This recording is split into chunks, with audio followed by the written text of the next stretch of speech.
We don't have very long. What is your verdict? Find the defendant guilty. The deadly narcotic. Ladies and gentlemen of the jury, you've got to get a hold of yourself.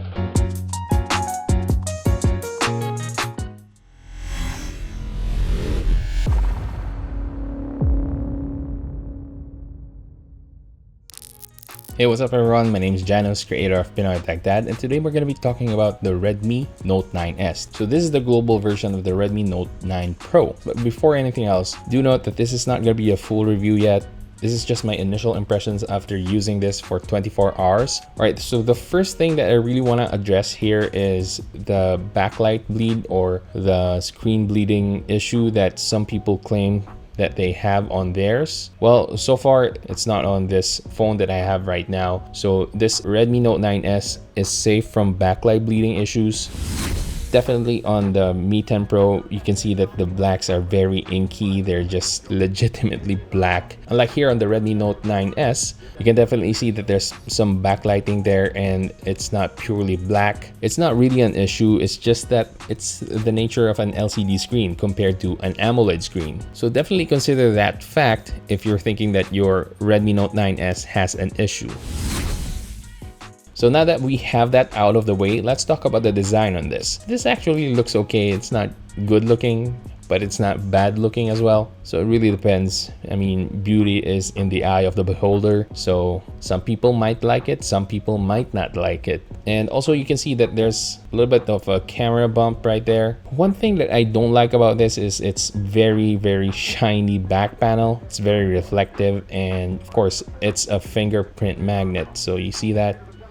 Can see smudges right away. That's one thing I don't like about the design. Now at the front you have a punch hole camera and it's oddly in the middle. I would much prefer a punch hole on the side where you can usually cover it up when you're playing games. At the bottom you'll find a headphone jack, a USB Type-C port, and a single down-firing speaker. On the right side you'll find the power button which has the fingerprint scanner integrated inside of it. The volume rockers are also there. Now at the top you'll find a noise cancelling microphone and the infrared blaster. So it's really great that Xiaomi is including the infrared blaster for most of their phones in 2020. It really comes in handy, especially if you have a lot of devices that use infrared signal. On the left side you have a dual SIM card slot and an expandable memory, which is super freaking awesome. Not only do you get a headphone jack on this, but you also get an expandable memory card slot. So I love it. I love it so far. For the price that you pay for, you get a lot of value.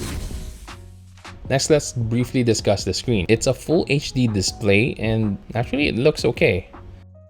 You can see that the icons look sharp. And while it's a 60 Hz display, I mean, it looks okay. Nothing fancy, it just works. Now the colors are a little bit subdued. I mean, they're not as saturated as you'd want them to be, but you can definitely adjust them here. So I was able to take a few photos with this, and here are my sample shots.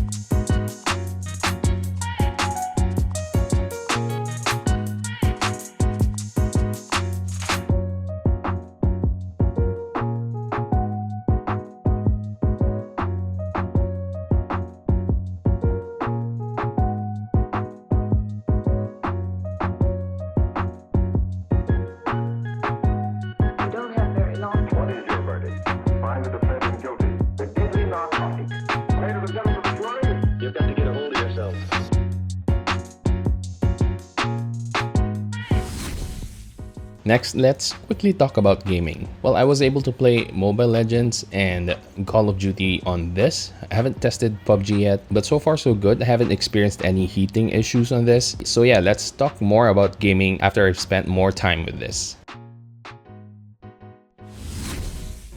Now, as for the battery test, well, we're going to be doing that some other time, not for today, because of course I've only been using this for 24 hours.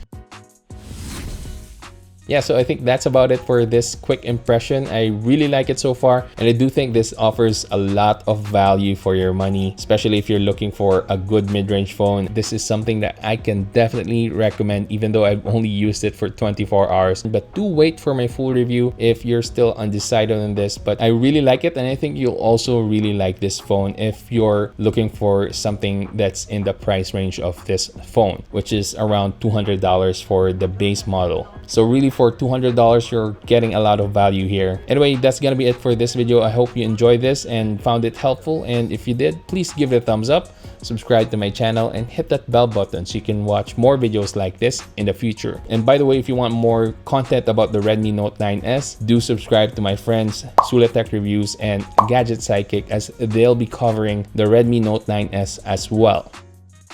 Anyway, that's it for today, guys. Keep safe and have a great day.